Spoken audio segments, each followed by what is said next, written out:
It's a very deep research that you do. Yes, it is. It's It like has to be, almost right? like virtually going on to that route and Yeah. studying. So what it because is. we don't go with commercial groups, we have to be prepared for a lot of things.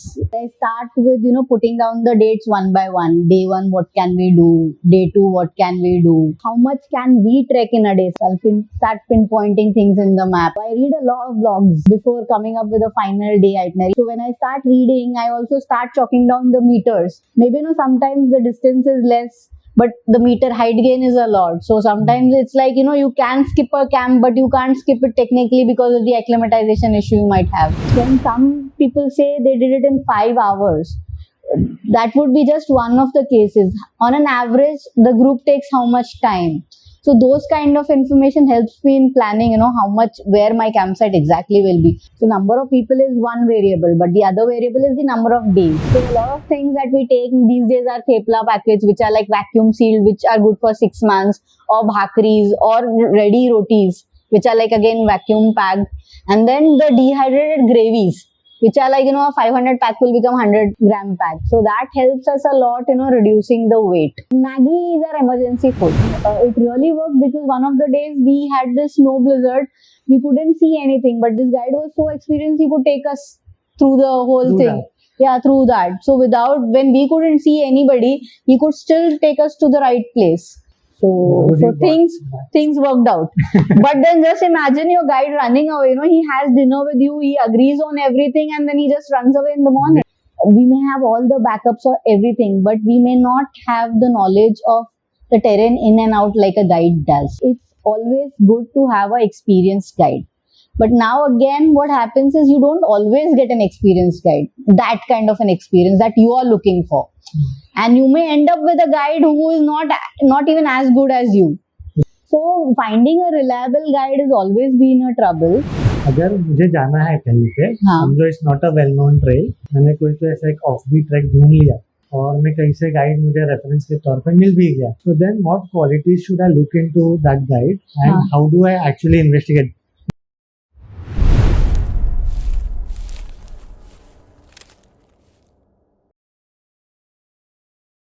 So coming to the planning and preparation, so आप कैसे start करते हो planning? जैसे आपने एक बार track decide कर लिया कि आपको यहाँ जाना है, फॉर एग्जाम्पल पनपतिया को डिसाइड कर लिया कि मुझे यहाँ जाना है, एंड आपके डेट्स वगैरह भी फाइनलाइज हो गए, आपका ग्रुप भी डिसाइड हो गया, उसके बाद फिर आता है कि आपको प्लान करना है. How do you start that? So I usually have an Excel where I start with putting down the dates one by one. Day one, what can we do? Day two, what can we do? I'll also start simultaneously. I'll have a map in place. I'll start pinpointing things in the map. Okay, this is first day we'll be reaching here. Second day we'll be reaching here. What days we will require for any preparation? Like for especially in case of Panpatya Kol, we needed permissions. So we had to keep an extra day there in I forgot the place name, near Joshimath. So we had to meet the DC there in Joshimath, and we needed some extra day in Joshimath. So basically, a part of that would also mean that maps, day-wise itinerary. It will also mean how much can we trek in a day. Sometimes the treks are 9 days, 10 days, 11 days. But as a group, we decide sometimes no, we can skip this camp or we can camp here. I also start looking for an experienced guide online, through my friend circle or through online discussions through Facebook or whatever. Find a reliable guide. So we also get inputs from the guide sometimes, what could be the number of days, what could be the route. So the next stage in the planning and preparation would be the day, identifying days, which day where, which day, how many days the trek will take, how many, what will be the support stuff. So also the number of days will give me some idea about the rationing of the trek. So number of people is one variable, but the other variable is the number of days that decides how much support staff we will need. So all those things we start putting in my Excel sheet one by one. And that's how I plan for the. So you covered 3 points. Yeah. Okay. One was the planning regarding the permissions and everything. Yes. Second, you said about the guide. Yeah, about the guide. And the third one is regarding the ration. Yes. जो पहला जो planning part है हाँ कि जब आप number of days decide कर रहे हो हाँ कि आपको रूट प्लान करना है हाँ कि फ्रॉम डे 1 टू डे 5 और डे हाँ 7 हाँ आपको कौन कौन से कैंप साइट्स पे जाना है, कौन कौन से Right. कैंप साइट्स आप स्किप कर सकते हो। राइट तो वो आपको पहला जो बेस लेयर जो है डिसीजन का, वो कहाँ से मिलता है आपको? that comes through a lot of reading, through a lot of blogs. If someone has already done, I've been in contact with them, then they will tell me, okay, it took so many days. Or I'll read a lot of articles where people give their day-wise blogs are there, day-wise split is there. Again, some treks have different starting points also. Like in case of Panpati, a lot of people start from the Madhmayeshwar side. Some people start from the Kalpesh, this side, Badrinath side. So it also depends from which side we are starting the trek. So a lot of things depend on that. So I read a lot of blogs before coming up with a final day itinerary. I also keep so when I start reading, I also start chalking down the meters. This campsite is at this meter. Maybe sometimes the distance is less, but the meter height gain is a lot. So sometimes it's like you can skip a camp, but you can't skip it technically because of the acclimatization issue you might have. Yeah. So I start chalking down those things also. And typically for these treks, I don't go with new people. I go with my own group, so I know the pluses and minuses of my own group. So that's how I come up with an itinerary. आपको जो dates आपने decide किया है, हाँ उसमें आपको days में आपको पता है कि आपका कैपेसिटी क्या है, हाँ ठीक है? हाँ उसके हिसाब से आप कैंप्स डिसाइड करो। हाँ बट उसके पहले before that I would like to know आपके कोई फेवरेट ब्लॉग्स है which you would like to recommend? No, I randomly read.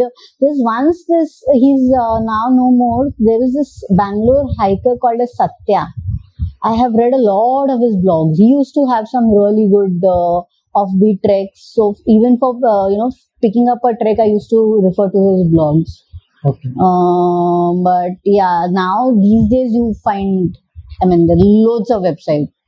Yeah, which gives you there's India Hikes. They have their documentation. There's a lot of local people who are doing treks. So a lot of local blogs are there. A lot of video blogs you find. These days you directly find YouTube videos only of the whole trek. But then if you are actually watching the whole video, then that excitement, that novelty actually... So usually I don't... No. The excitement is still there because Himalaya is still so unpredictable, and the treks that we pick, it's not like the trek everybody is going on that trek. Those treks will be the treks like Panpatiya Kol. The year that I did Panpatiya Kol, there was no other group next to our group. There's one group who had already, they were coming from the other side and they had already, there was someone ill in their group. They couldn't continue their trek, they had to go back. So we saw their stuff in just a day before Madhmayeshwar. So we found they had left all their food and everything over there and they had to go back because of the AMS. So in my treks, usually we don't have any other group that we meet. So it's not like a trek where you'll find a big detailed, you'll get information but very small ones. So yeah. So what is that piece of information you look for? So a lot of information, the main information that I really look for is how hard or easy is the trek. Okay. How many people are really doing that trek. So again, when some people say they did it in 5 hours, that would be just one of the cases. On an average, the group takes how much time. So those kind of information helps me in planning, where my campsite exactly will be. Because there are these days, if you see, a lot of people are doing fast, but they do it in a day. They do 6,000 meters in a day. They set up records with like 17 hours, 18 hours, which is not possible for a group to do it. You have to be very well acclimatized. You are actually trail running to do. Like I've known people who've done Dio Tibba, Friendship Peak in less than 24 hours. They have their own records. So a lot of people do that, but that's not, as a group, that will not be a reliable timing, right? Because we as an average people wouldn't be able to do that. So sometimes you also have to actually look into the maps to see the distances, to see the actual time it will take for our group to do that. So yeah, I have to read a lot of blogs, not just one, to understand, what the geography is, what the time taken is, what the how many meter we are staying at. You also refer to the maps, right? Yeah, I do. Yeah, So if do I you can study get the compass? a GPS file, well and good. If I can't, I start marking my own waypoints on the map. Okay. And like, do you have some offline maps, or is it stored in your phone? So earlier days we didn't have that, but nowadays I use Gaia GPS app. Yeah, so it works well offline also. They have for India, I haven't seen a lot of trails, but yeah, like in Leh Ladakh, I've seen a lot of trails marked in Gaia maps, and now a lot of people are also mapping trails on the OpenStreetMap. So you see that in Gaia maps also. Okay. But not all trails in Himalayas are there on Gaia maps. So, the popular ones, yes. Yeah, actually, but quite a lot of treks that I have seen, they are marked. Yeah. OpenStreetMap, Now in last they 5-10 mark years, it, last 5-10 years, I've seen people marking those trails. Yeah. So it wasn't there earlier. So I started using Gaia maps much earlier, much before COVID. But a lot of trails were not there. But now when I've seen a lot of trails have, like Manav has mapped a lot of trails in Ladakh. Mapping is one part so like अभी जो है बहुत सारे maps हो रहे हैं क्योंकि अभी उतना कनेक्टिविटी आ गया है and we have that technology Right. But in your earlier days अभी इतना सब टेक्नोलॉजी था ही नहीं एप्स ही नहीं थे तो उस टाइम पे फिर कैसे मैप्स करते So we used to only have waypoints. I used to actually study the Google Maps. That time we had Google Earth also, so you could get 3D Google maps. तो पहले से ही थे.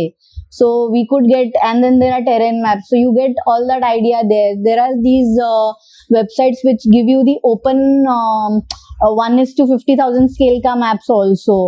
So those kind of 50,000 scale का जो survey of India का जो maps रहता है ना terrain maps to a particular ratio is available to common public right so you get that there is a website for that also where you can get those maps so you should rely on those maps that time अच्छा फिर उसके ऊपर जाके study करना terrain कैसा है क्या है मतलब टेरेन से आइडिया आ जाएगा अच्छा अपना ट्रेल यहाँ से जाएगा रफली एक आइडिया आ जाता है कि this is the trail that we will be taking but फिर उसके ऊपर आपको लाइक कोई नाला क्रॉसिंग है उतना थोड़ा बीच में है तो पता चलता है not so much but with the terrain थोड़ा बहुत आइडिया आता है वो उतना नाला का हद तक नहीं आएगा बट नाला का idea we will get through the blogs that's why you have to go through the maps and through the blogs a lot of times the blogs will clearly tell you okay there is a bridge or there is not a bridge so बहुत बार bridges भी wash away हो जाते हैं but it gives you a fair idea that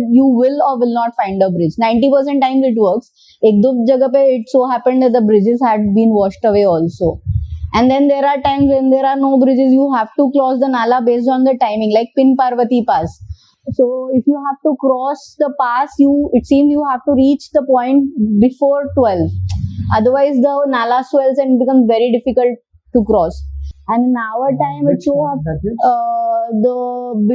almost after you cross the Parvati Pass there are 2-3 nalas so one just immediately after you cross the pass you come down you'll get a nala so it's the time that you've already started your hike you've crossed and you've come down already a lot of time because you have to go up to the pass and come down right so you still have to start so early that you reach there before 12 and in our case it so happened that though we were very early but it was also very hot so even before the 12 the nala was swelled so we had to wait till 4 for the things to settle down and we could cross so we've changed our plans even because of that sometimes like Pin Parvati Pass we were doing it without the guide we were just 3 friends we had to do that we had to wait for the nala to because once the sun goes down the flow reduces then in the evening you can cross the nala so we did that so even after 4 it didn't happen it took us a little more so then we had to camp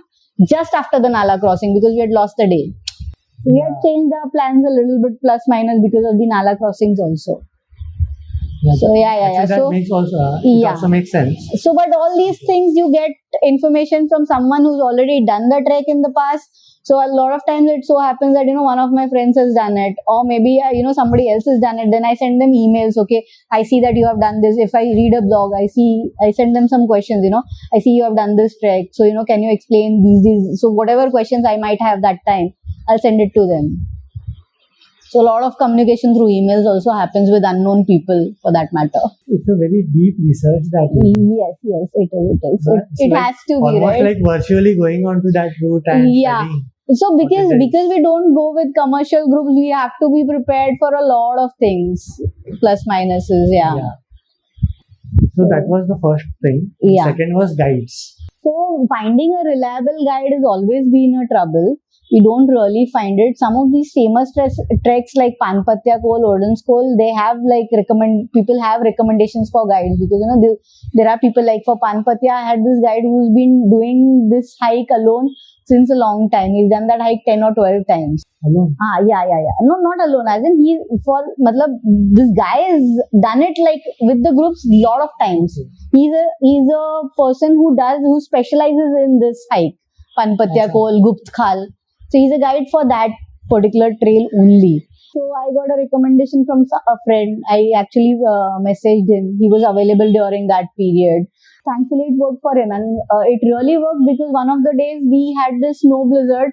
We couldn't see anything, but this guide was so experienced, he could take us through the whole thing. Yeah, through that. So when we couldn't see anybody, he could still take us to the right place. Oh. And like in Panpatya Col, you are in the snowfield for 2-3 days, So so this guy was like really good guide. So yeah, getting the perfect guide is really, if you can for the rest of the things, for the porters and that, you can hire it that there and then and there. But for the guides, you need an experienced guide in advance. It's really good. It helps us a lot. So what are the ways that you look forward? How do you search? So through blogs, again, some people give references. Through friends, if they have done it, if they have some guide name. Through Facebook, if you can find a profile. Now these days you can find a lot of guide profiles on Facebook itself. But earlier that was not the case. So it used to come through a friend or through a blog. So mostly through a reference. And very, very earlier treks, we never used to, when we couldn't even get it online, we used to keep an extra day to find just the guide and porters. And it is so been, sometimes the guides have turned out really good, and sometimes we've had bad experiences. Like in one of the case I can remember for Borasu Pass, we couldn't find a guide for the longest time. It was already evening. We found one guide. He had dinner with us and he said he'll come in the next morning. The guide disappeared. He didn't come. And we were left with only 2 porters. Then and we have to start our trek today. We can't be late. So then someone told us that you will get an experienced guide in Osla. And after Sankri, the phone was, even much before Sankri, the phone stopped working. So there was no communication. What to do? We can't even call the guide or any other number if we get also. So then what we had to do was, we did the first trek. We distributed the weights among ourselves. And we just had 2 porters. We went to this place called as Seema. From Seema, there's another village, Osla, which is like 15-20 minutes. Where this recommendation for the guide was. And finally we got the guide there. He came down, he discussed the things with us, and then we took that and he was a very experienced guide. So things worked out. But then just imagine your guide running away. He has dinner with you, he agrees on everything, and then he just runs away in the morning. Did you pay anything there? No, we didn't. Luckily we didn't. We just invested in one dinner for him. That's quite cheap. That's quite cheap. No, but it's also the timing, right? We had to start the trek at a specific time. We got delayed by that thing. Again, we had to, reshuffle the load that was allocated to him. Because, as a guide, we usually check, first of all, when we go interview a guide, we check whether he's done the route. What is the technical thing he's done? What all will he carry as a safety measure, Like for this Borasu Pass, the second guide that we got, he was carrying an ice axe with him. So there are things that they have to carry also, the medical kit or something for emergency, a small piece of rope. So what all they carry also comes in the stuff. So a lot of questions go in, finding and getting a right guide. Because a lot of this time you see people bluffing also, They may not know the trail. Then you'll have to actually ask about the campsite details. Okay, what do you have in that campsite? How much water do where you will find water on the trail. So those kind of small details, if you know your trail well, you can ask those questions and you can get an idea. Okay, this guide has done the trail. So that's how finding a guide becomes one of those headaches. That's actually a very good point. Yeah. मैं अभी मन ही मन वही सोच रहा था कि अगर मुझे जाना है कहीं पे, हाँ. समझो it's not a well known trail, हाँ. मैंने कोई तो ऐसा एक ऑफ बीट ट्रैक ढूंढ लिया, हाँ. मुझे जाना है, हाँ. और मैं कहीं से गाइड मुझे रेफरेंस के तौर पे मिल भी गया, हाँ. so then what qualities should I look into that guide and हाँ. how do I actually investigate? जैसे आपने अभी बताया कि you have to dig into the Yes. questions and actually get to find out कि हाँ. उसने actually वो ट्रैक किया है कि नहीं है, या हाँ. सच में वो मतलब सच में वो genuinely उसने किया है या फिर वो ब्लफ कर रहा है. हाँ. So basically, कैसे कर सकते हैं? So basically, you know your itinerary well, right? You know that you 9 days का ट्रैक है या 7 days का ट्रैक है और ये campsites आने वाला है. You know in and out of the whole thing. Then you instead of sharing your itinerary with him, you tell him I want to do this thing. मेरा end destination ये है, ये पास मुझे क्रॉस करना है. आप बताओ ये कितने दिन में होगा, कौन कौन सा होगा, कहाँ कहाँ हम रुकेंगे, कहाँ आपको लगता है कैंप साइट है, कहाँ पानी मिलेगा. So those are the questions you will ask him before sharing your itinerary with him, and then you can get the confidence कि इसको पता है कि नहीं पता है, because exactly a guide will know exactly what campsites are there, where you get water on the way or where you don't get water, what is the steep part in the hike, where there is a lot of height gain, कैसा है trail, all those kind of things he will know if he's done that trail multiple times. So जब आप guides लेते हो तो did you face any rejections anytime? Lot of times.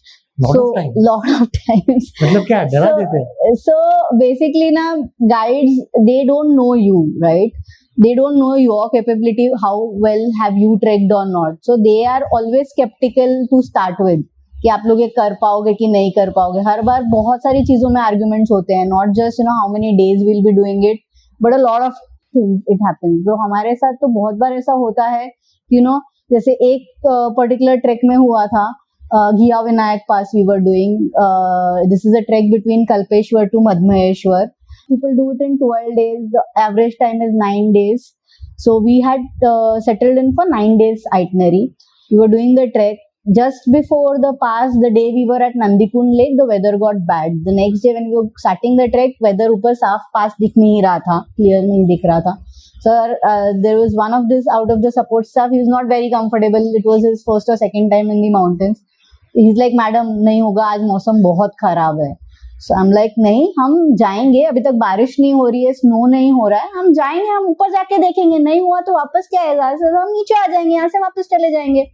So we will go, and the whole group decided we will go. We went there, and to the surprise, the weather was super clear. And the person who is the one of the support staff who was showing us the way, he said, "Madam, इतना साफ पास हमें कभी नहीं मिला है."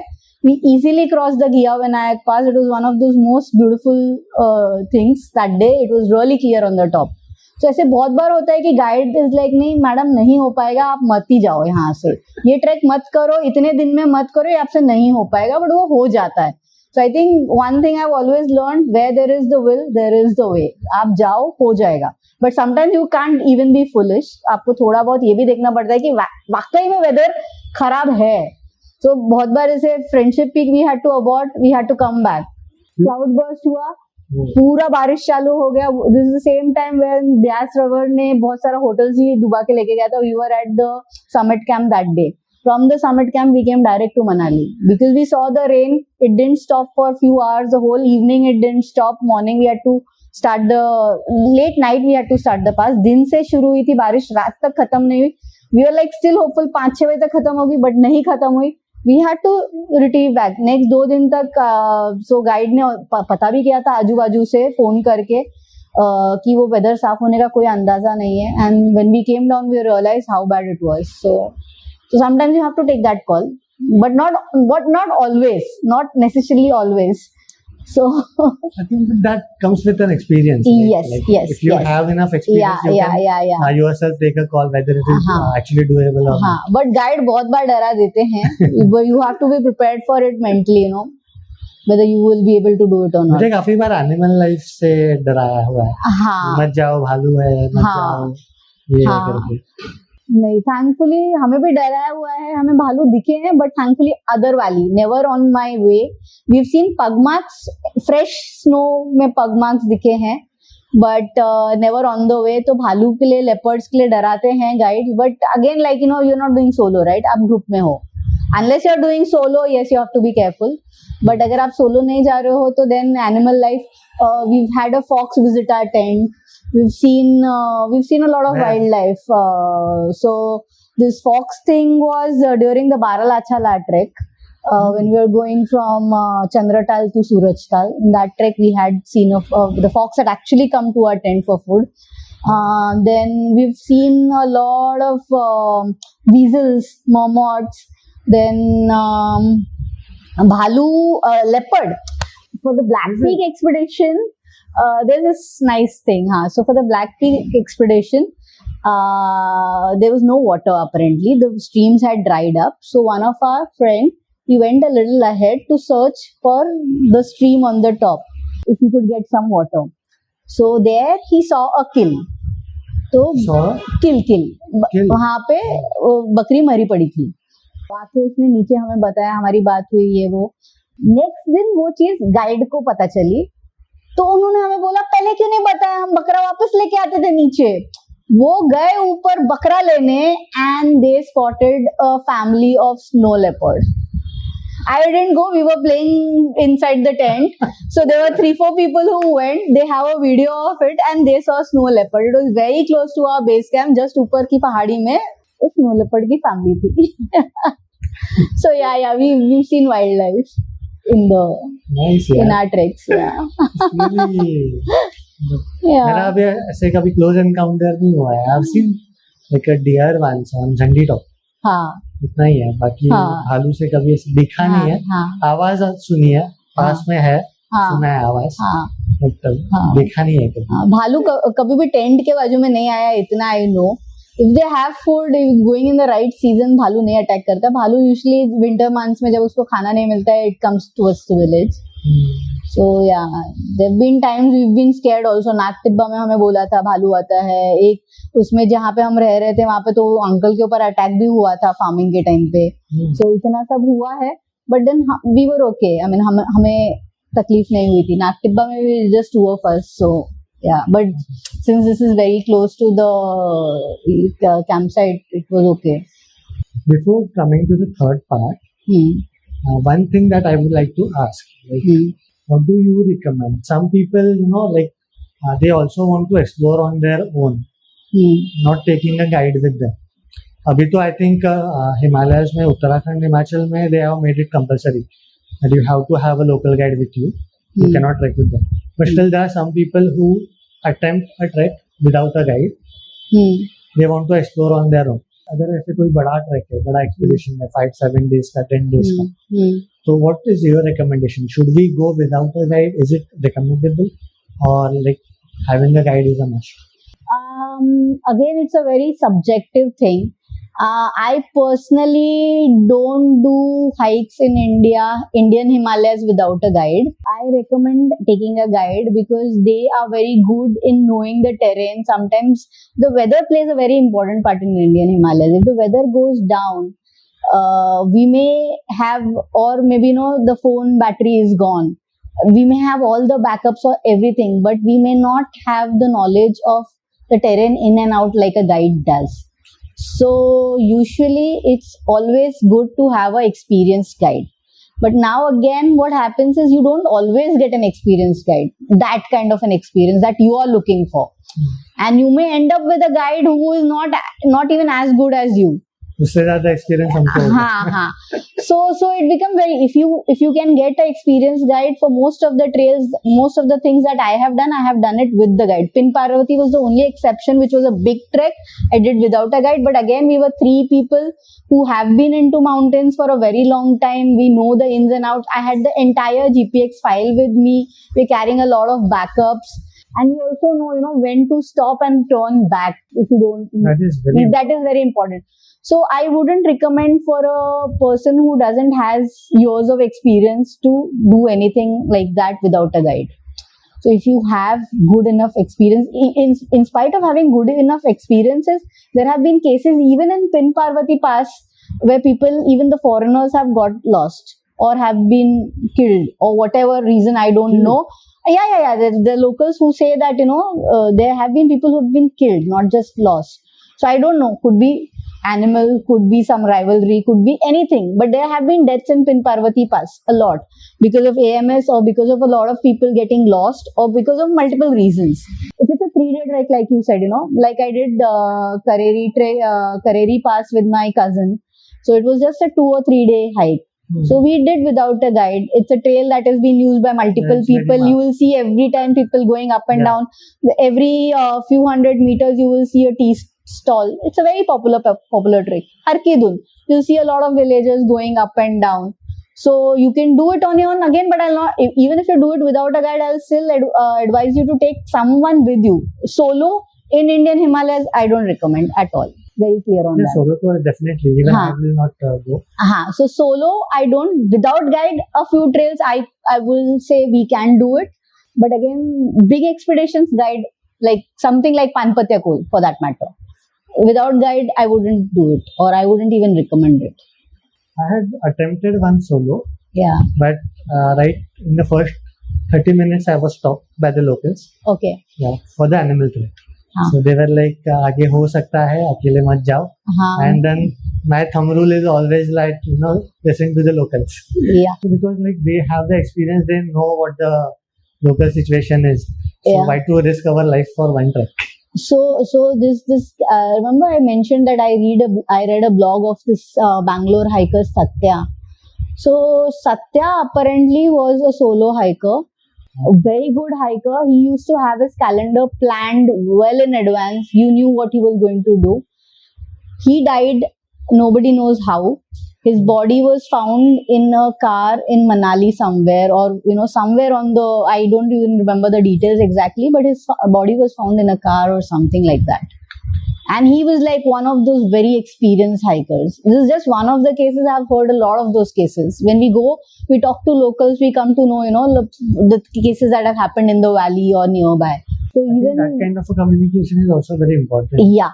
And the worst part in India is we don't have good rescues and insurance. Coming to the third part, the ration. So how do you plan that for how many days you are going? Yeah, so it basically depends on the number of days and the number of support staff we take.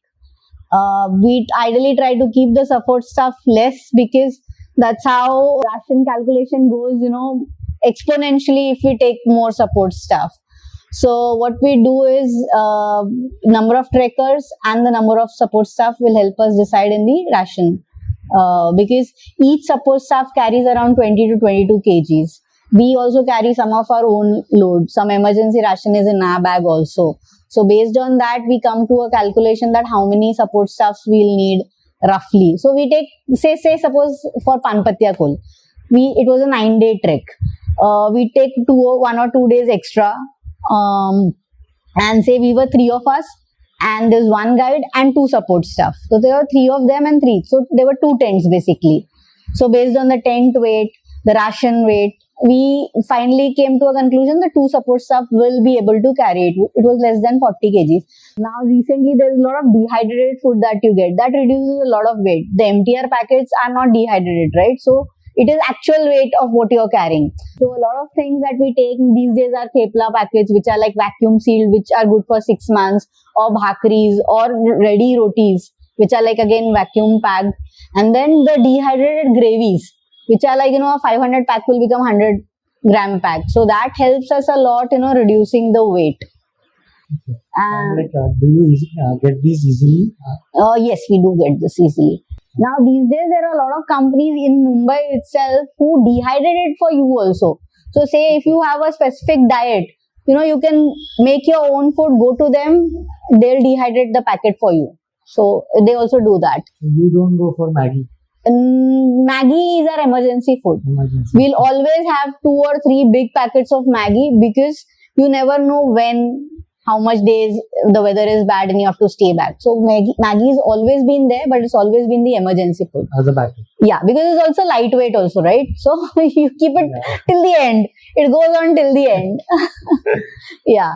So, and we keep a lot of soup packets because liquids help a lot in rehydrating yourself and acclimatizing yourself.